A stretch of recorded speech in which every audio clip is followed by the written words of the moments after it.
வணக்கம் நண்பர்களே. கீரை வேணா ஒரு சிலருக்கு பிடிக்காம இருக்கும், ஆனால் புளிச்சக்கீரை யாருக்காவது பிடிக்காம இருக்குமா? இன்னைக்கு நம்ம புளிச்சக்கீரையில காரசாரமான டேஸ்டியான இந்த ஆந்திராவில் கோங்குரா பப்புன்னு சொல்லுவாங்க, நம்ம ஊர்ல புளிச்சக்கீரை பருப்பு கடையல் ஒன்று செம்மையா பண்ண போறோம். அது எப்படி பண்ணுறதுன்னு பார்க்கலாமா? இப்போ அதுக்கு தேவையான பொருட்கள் என்னென்னு பார்த்துடலாம். நான் இன்னைக்கு பண்ண போகிற புளிச்சக்கீரைக்கு ஒரு கட்டு புளிச்சக்கீரை எடுத்துட்டு இருக்கேன். ஒரு வெங்காயம், ஒரு தக்காளி, ஒரு 4 பச்சை மிளகாய் அதுக்கு வேணும். இது அரை கப் பருப்பு. இந்த அரை கப்பு பருப்பை நான் ஊற வச்சதால இது முழுசாக இவ்வளோ பெருசாக நிற்கிது. ஸோ நீங்கள் எல்லாம் அரை கப்பு எடுத்துக்கோங்க. தேவையான அளவு எண்ணெய். இதுக்கு நமக்கு 1/2 ஸ்பூன் கடுகு வேணும், 1/2 ஸ்பூன் உளுத்தம் பருப்பு, 1/2 ஸ்பூன் கடலைப்பருப்பு, ஒரு 3 காஞ்ச மிளகாய் 2 கிள்ளி வச்சுருக்கேன், 1/2 ஸ்பூன் சீரகம், ஒரு டேபிள் ஸ்பூன் வேர்க்கடலை எடுத்துகிட்ருக்கேன்.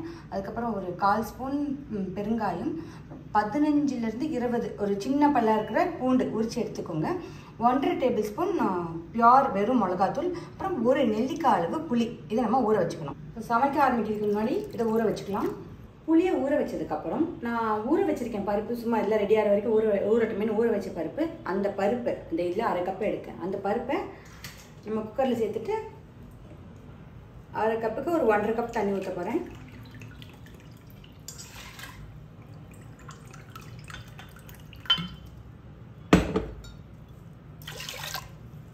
இதில் சும்மா கொஞ்சோண்டு இந்த சீரகம், அப்புறம் கொஞ்சமாக பெருங்காயத்தூள், ஒரு 4-5 பல்லு பூண்டு. குக்கரை மூடி ஸ்டவ் ஆன் பண்ணிவிட்டு வெயிட் போட்டுருங்க. ஸோ ஃபஸ்ட் நம்ம பண்ண போகிறது பருப்பு வேக வைக்கிறது தான். இப்போ வெயிட் போட்டு அது ஒரு 3 விசில் வர வரைக்கும் நம்ம வெயிட் பண்ணுவோம். ஓகே, ஒரு 3 விசில் வந்துச்சு. இப்போ இதை ஆஃப் பண்ணி அப்படியே ஓரமாக தூக்கி வச்சுருங்க. இப்போ நம்ம தாளிக்க போகிறோம், கீரையை போட்டு வதக்க போகிறோம். அதுக்கு நல்ல பெரிய பாத்திரம் எடுத்துக்கோங்க. ஒரு 2 புளிக்கரண்டி எண்ணெய் விட்டுக்கோங்க. எண்ணெய் காஞ்சோன்னே நம்ம எடுத்து வச்சுருக்க அந்த 1/2 ஸ்பூன் கடுகு, உளுத்தம் பருப்பு, கடலைப்பருப்பு, அதுக்கப்புறம் காஞ்ச மிளகா, அதுக்கப்புறம் சீரகம், இப்போ வேர்க்கடலையும் போடுங்க. நம்ம பூண்டு சேர்க்க போகிறோம். பூண்டு சேர்த்து எல்லாம் வதக்கி விட்டுட்டு இப்போ பெருங்காயத்தூள் சேருங்க. பெருங்காயத்தூள் சேர்த்துட்டு நம்ம எடுத்து வச்சிருக்க பச்சை மிளகாய் போடுங்க. இப்போ அங்கேயும் மிளகாத்தூள் எடுத்து வச்சுருக்கோம், இங்கேயும் பச்சை மிளகாய் போடுறோம் அப்படின்னு நினைக்காதீங்க, காரம் நிறைய வேணும். இதுக்கடுத்து வெங்காயம்,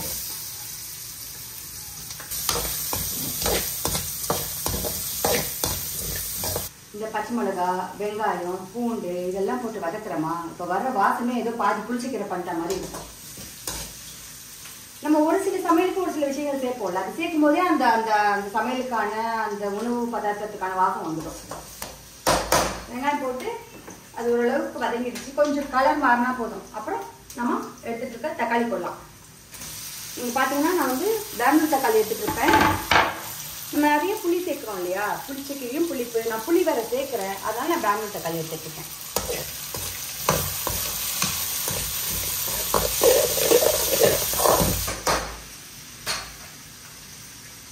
இப்போ அடுத்ததான் நம்ம கழுவி எடுத்து வச்சுருக்க அந்த ஒரு கட்டு புளிச்சக்கீரையை சேர்க்குறோம்.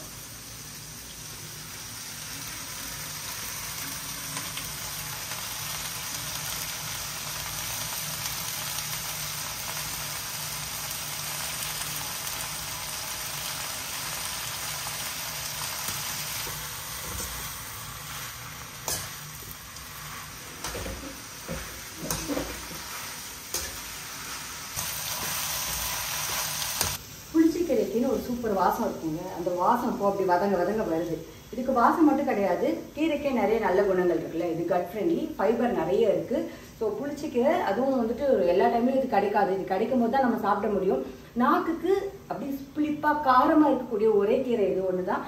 அதனால் இது கிடைக்கும் போது கண்டிப்பாக வாங்கி விதவிதமாக சமைச்சுக்கோங்க. உப்பு அதை இப்போ நம்ம சேர்த்துக்குவோம். பார்த்து சேர்த்துக்கோங்க கொஞ்சம் கொஞ்சமாக.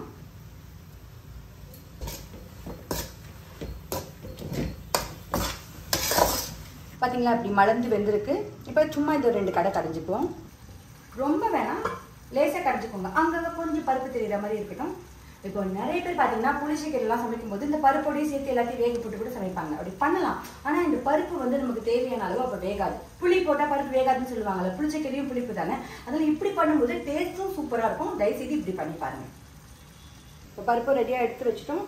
இந்த இடத்துல நம்ம வந்து நம்ம எடுத்து வச்சிருக்க மிளகாத்தூள், வெறும் மிளகாத்தூள் ஒரு 1.5 ஸ்பூன் சொல்லியிருக்கேன் இல்லையா, அது வந்து போட்டுக்கோங்க. புளிச்சக்கீரை வந்து புளிப்பு இருக்கிறதுனால நம்ம புளி வேறு சேர்க்கறதுனால இதுக்கு நல்லா காரம் போட்டாலும் உள்ளே இழுத்துக்கும். இருந்தாலும் நீங்கள் உங்கள் டேஸ்ட்டுக்கு காரம் பார்த்து போட்டுக்கோங்க.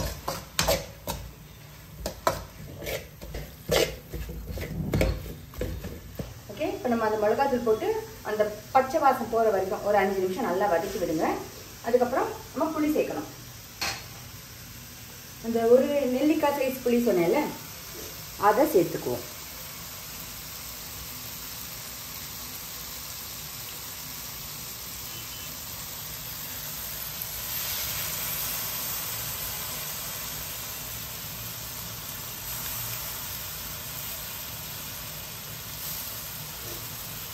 இப்போ உங்களுக்கு ஒரு கொஸ்டின் வரலாம், புளிச்சக்கீரையே புளிப்பு, இல்லை எதுக்கு புளி வேறு அப்படின்ட்டு.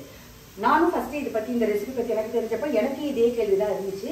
ஆனால் இது புளி சேர்க்கும்போது வேறு லெவல் டேஸ்ட்டாக இருக்குது. புளிச்சக்கீரையில் இருக்கிற புளியை விட புளியோட புளிப்பு வந்து சூப்பர் டேஸ்ட்டு கொடுக்கும். அந்த புளிப்பும் காரமும் தூக்கலாக இருக்கும், செமையாக இருக்கும். இப்போ புளியும் ஊற்றி ஒரு 2 நிமிஷம் கொதிச்சிச்சு. இப்போது நம்ம எடுத்து வச்சுருக்க பருப்பு சேர்க்க போகிறோம்.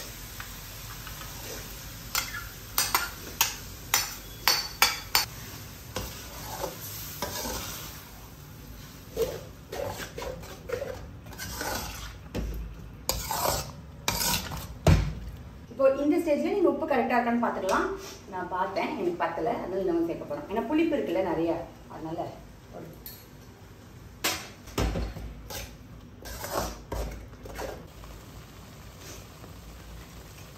சும்மா செம்மையாக தகதகன்னு கொதிச்சுட்டு இருக்குது.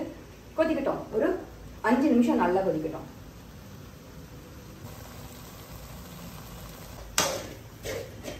ஓகே, இதுதான் கன்சிஸ்டன்சி. பார்த்தீங்களா, இந்த மாதிரி பருப்பு கீரை எல்லாம் சேர்ந்து சும்மா தக்கன்னு வெந்து வரும்போது நம்ம ஸ்டவ் ஆஃப் பண்ணிடலாம்.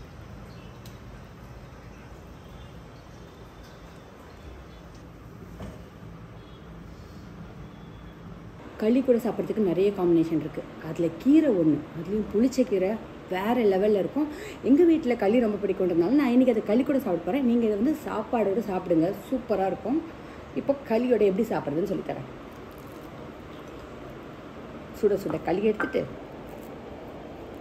அதை இப்படி புளி பண்ணிவிட்டு அதில் நடுவில் ஒரு ஸ்பூன் நெய்யை ஊற்றிட்டு உங்கள் கீரையை எடுத்து அது தலை மேலே இப்படி கொட்டினீங்கன்னா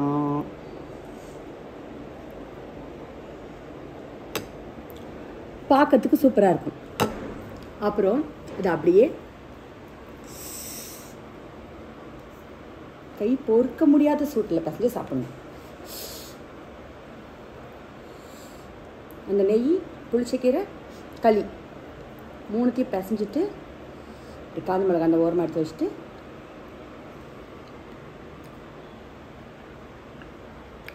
ஆஹா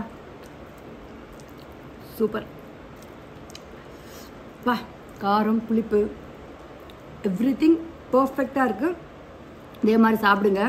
என்னால் சாப்பிட்றது நிறுத்த முடியல, நீங்களும் நிறுத்த முடியாத அளவுக்கு நல்லா சாப்பிடுங்க. இதே மாதிரி பண்ணி சாப்பிட்டு பார்த்துட்டு எப்படி இருந்துச்சுன்னு சொல்லுங்கள்.